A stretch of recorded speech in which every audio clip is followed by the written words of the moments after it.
Assalamualaikum warahmatullahi wabarakatuh. Halo anak-anak, kembali lagi dengan mata pelajaran Pendidikan Agama Islam. Hari ini kita akan masuk ke materi yang pertama, yaitu tentang iman kepada kitab-kitab Allah. Sebelum masuk ke pembelajaran, mari kita lihat dulu tujuan pembelajaran yang harus kita capai pada pertemuan kali ini, yaitu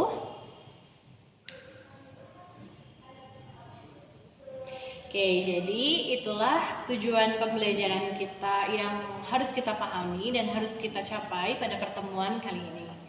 Langsung saja kita ke pembahasan yang pertama tentang iman kepada kitab-kitab Allah.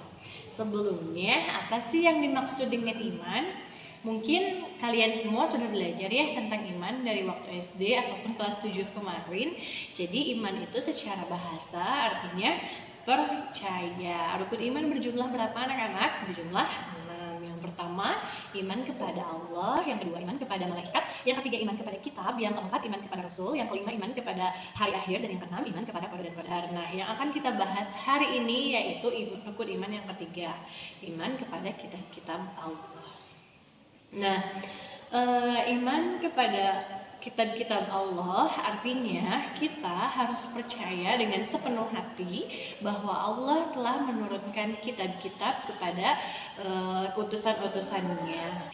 Nah, selain kitab ada yang namanya suhuf. Jadi kitab sama suhuf adalah pedoman yang Allah berikan kepada utusan-utusannya. Selain persamaannya sama-sama sebagai pedoman, tetapi kitab sama suhuf juga punya perbedaan loh di antaranya. Yang pertama, kitab itu lebih lengkap dibandingkan dengan suhuf. Yang kedua, kitab itu bentuknya dibukukan. Kalau suhuf itu bentuknya berlembar-lembar, jadi tidak berbentuk buku. Dan yang ketiga, kitab itu biasanya berlaku lebih lama dibandingkan dengan suhuf. Buktinya sekarang Al-Quran ada sampai saat ini, kalau suhuf tidak. Itu perbedaan antara kitab dengan suhuf. Nah, kalau kitab yang wajib kita ketahui ada 4. Yang pertama ada kitab Taurat, yang kedua ada kitab Zabur, yang ketiga ada kitab Injil, dan yang keempat ada kitab Al-Quran. Sedangkan suhuf itu banyak, di antaranya ada suhufnya Nabi Ibrahim dan ada suhufnya Nabi Musa. Nah, dalil Al-Quran yang menjelaskan tentang iman kepada kitab-kitab Allah yaitu berada dalam Quran surat Al-Maidah ayat 16. Bagaimana anak-anak sudah mengetahui perbedaan antara kitab dengan suhuf? Jika sudah, mari kita lanjutkan ke materi tentang kitab. Kitab yang pertama yang akan kita bahas yaitu tentang kitab Taurat. Kitab Taurat itu adalah kitab yang Allah turunkan kepada Nabi Musa pada tahun 10 sebelum Masehi. Jadi Allah menurunkan kitab Taurat ini kepada Nabi Musa untuk menjadikan kitab Taurat ini pedoman bagi umat Bani Israel, agar umat-umat Bani Israel hidup sesuai dengan aturan yang telah Allah berikan di dalam kitab Taurat. Nah, untuk kalian yang ingin mengetahui gimana sih Bu bacaan kitab Taurat ini, akan Ibu tayangkan di sini.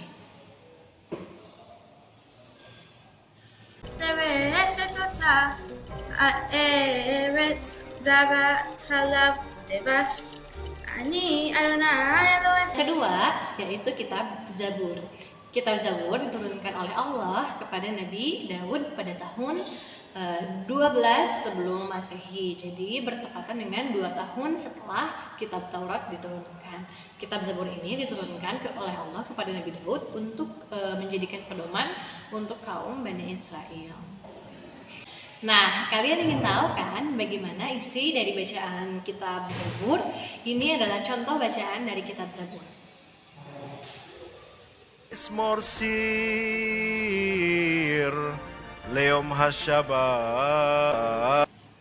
Yang ketiga yaitu kitab Injil. Kitab Injil ini diturunkan oleh Allah kepada Nabi Isa alaihi salam untuk dijadikan pedoman bagi kaum Nasrani. Kitab Injil ini diturunkan pada tahun 1 Masehi. Bunyi dari kitab Injil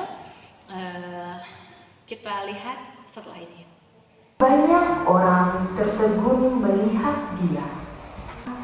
Yang keempat yaitu kitab suci Al-Quran. Mungkin anak-anak semua sudah tahu ya, dan wajib mengetahui tentang kitab yang keempat ini.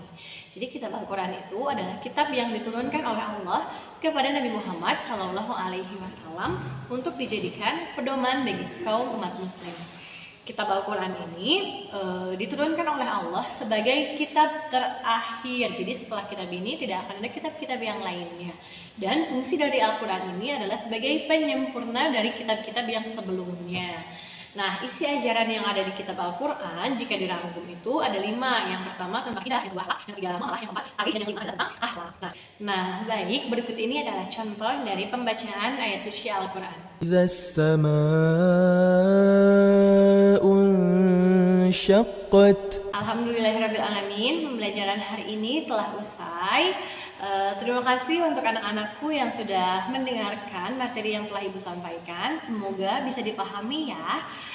Untuk tugas hari ini yaitu kalian silahkan mereview atau menulis ulang apa yang telah Ibu sampaikan di buku tulis, kemudian dicatat dan dikirimkan di Google Form yang telah Ibu share di Google Classroom.